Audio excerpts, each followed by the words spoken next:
जय गौ माता, जय गोपाल। दोस्तों, आज मैं आया हूँ सरदार सर शहर में हैं रवि प्रकाश भाई साहब लुणिया। रवि प्रकाश लुणिया जो आज से 30 सालों से गौ की सेवा कर रहे हैं और पूरा मतलब तन मन धन से समर्पित हैं। और एक मतलब शहर में इतनी गायें रखना एक बहुत बड़ी बात है। हम आपको रवि भाई साहब से मिलवाएंगे और जो गोधन की है वो जानकारी देंगे। और बहुत सा पुराने एक म्यूजियम है, हर पुरानी चीज़ों का म्यूजियम है। कोई भी जो चीज़ मतलब जो अपने दादा परदादाओं के पास जो थी वो संरक्षित की हुई हैं रवि प्रकाश भाई साहब के पास। मैं आपको मिलाता हूँ। ये हैं सरदार सर की महान हस्ती गौ भक्त रवि भाई साहब लुणिया। राम राम भाई साहब, जय गौ माता। रवि भाई साहब, थोड़ा समय आपके पास भी कम है, मेरे पास भी कम है। आप गौ संवर्धन की थोड़ी सी एक इस वीडियो में आप माध्यम से हमारे दर्शक हैं उनको बता दें, ताकि आगे से आगे ये मुहिम और अपना जो एक तेज़ गति रफ्तार ले। बताएं भाई साहब, गौ संवर्धन की बात ऐसे है, जब से ये पशुपालन विभाग ने ये जो सीमन चलवाए हैं, इनसे अपनी सब देसी गायों का ह्रास हो रहा है। हाँ। ये पहले एचएफ गायों से देसी गायें क्रॉस हुई और अब धीरे धीरे इन देसी गायों पे या एचएफ गायों पे जो क्रॉस हो गई, हाँ। उन पर भी अब ये हाँ। राठी की जगह गिर गायों पे साहिवाल गाय पे थारपारकर का सीमन लग रहा है। उल्टा पुल्टा हो रहा है।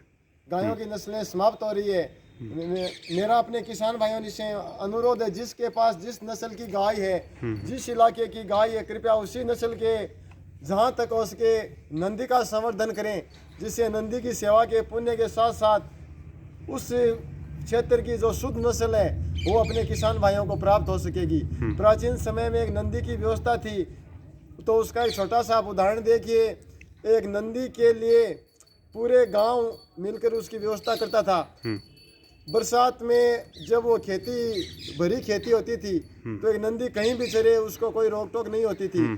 और एक नंदी के देहावसान पर उसको विशेष रूप से समाधि दी जाती थी, क्योंकि एक नंदी ही ऐसा था जो पूरी गांव की गायों को सुधार देता था, और एक नंदी ऐसा होता था जो पूरे गांव की गायों को बिगाड़ देता था।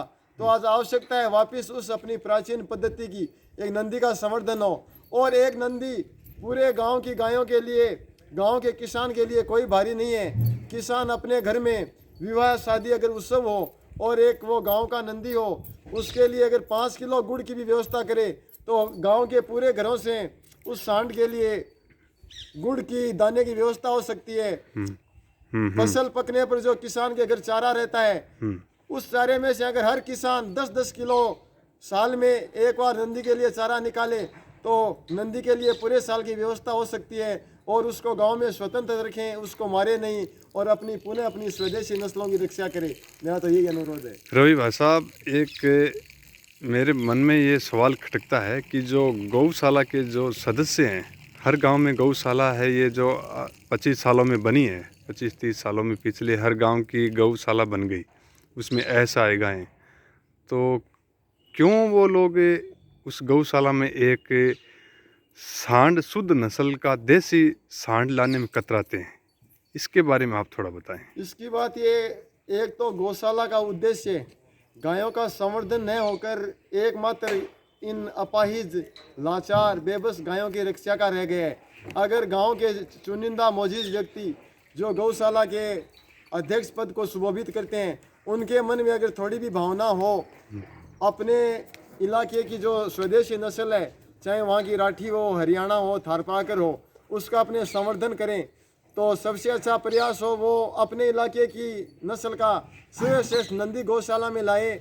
और जो गौशाला की कुछ बछड़ियाँ हैं, ऐसे नहीं है वहाँ की सब बछड़ियाँ अपाहिज, लाचार है, उनमें अच्छी गौवंश भी है, तो उनको उस सांड से ज्ञापन करवाए और गांव की गायों के लिए उस सांड की व्यवस्था रखे, तो गौशाला का भी विकास होगा। और जो जब गायें दुधारू होगी तो उन गायों को भी मतलब उनकी उदर पूर्ति भी आसानी से होगी, उन गायों को अच्छी खुराक मिलेगी और लेना चाहेगा हर कोई। हर कोई उनको लेना चाहेगा। नहीं तो आज गाय को बस ये गाय को आपने गोपाष्टमी तक सीमित कर दिया है, मकर संक्रांति तक सीमित कर दिया है, अमावस्या तक सीमित कर दिया है, यहाँ एक दान के लिए सीमित कर दिया है। जो आज ममता की मूर्त है वो आज एक दान को मोहताज हो गई है। बोले भाई अपने को समय है गौशाला में दान देना है। आज आवश्यकता है अच्छे नस्ल की नंदी से इन गायों का संवर्धन हो, ताकि ये गायें लाचार ना बने। आदमी इनको देखते ही इनका जो ममतामय स्वरूप है वो सामने प्रकट हो और सबको ऐसा लगे कि गाय अपने आंगन में होनी चाहिए। इतना रवि भाई साहब गौशालाओं में बोरे भर भर के दान चंदा आता है, लेकिन सांड की बात वहाँ पे मैंने कहीं नहीं सुनी। बहुत बड़े बड़े प्रोग्राम भी होते हैं, उसमें शुद्ध देसी।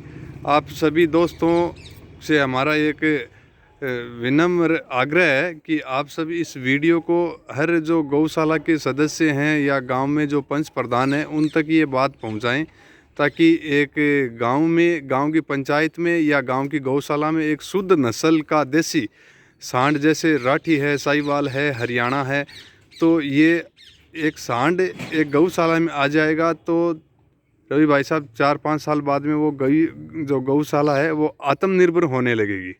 उसमें दूध का उत्पादन होगा, वहाँ से घी बिकेगा, वहाँ से दूध बिकेगा। आजकल जो मिक्स हो गई है ब्रीड, जो अपाइच गायें हैं उनमें दूध है नहीं, तो वो दूध संवर्धन के माध्यम से आएगा और गौशाला में दान चंदे मांगने की नौबत नहीं रहेगी 4 साल 5 साल बाद में। भाई जी आज से जो 4-5 साल पहले का अपने ग्रामीण परिवेश था, वहाँ पे अपने जो सांडों की व्यवस्था थी, तो आप उसका पुराना इतिहास उठाकर देखिए। सांड के लिए सुबह सुबह घर घर से रोटी की व्यवस्था थी, गुड़ की व्यवस्था थी। वो इसीलिए थी ताकि उस सांड को पूरा पोषण मिल जाए। और गांव के जो बुजुर्ग व्यक्ति थे या गांव के जो सम्मानित व्यक्ति थे वो उस सांड को विशेष रूप से शाम को अपने हाथ से 1 घंटा उसको चराते थे, ताकि वो सांड एकदम तंदुरुस्त रहे। और ऐसी व्यवस्था थी, प्राय गांव में एक सांडशाला होती थी जहां रात में उस सांड के रहने की व्यवस्था होती थी, और सुबह उसको जब गांव की गायें खुल के गांव के चौक में इकट्ठी होती थी तो वहां पर उस सांड को गायों के साथ विचरण के लिए छोड़ दिया जाता था। शाम को गायें घर में चली जाती और सांड को सांडशाला में बंद कर दिया जाता। लेकिन आज तो सांड ये दर दर भटकने को विवश है। किसानों ने खेतों में आज करंट की बाड़ लगा रखी है, तो कहीं ये नंदियों को ये करंट के झटके लग रहे हैं और कहीं नंदियों पे कुल्हाड़ी का प्रहार किया जा रहा है, तो ये घातक ही है। रवि भाई साहब, पुराने समय के जो लोग हैं, हर गांव की गाय जो बछड़ी कहीं जाती थी, जैसे पहले मैंने सुना है कुछ दहेज में देते थे गाय।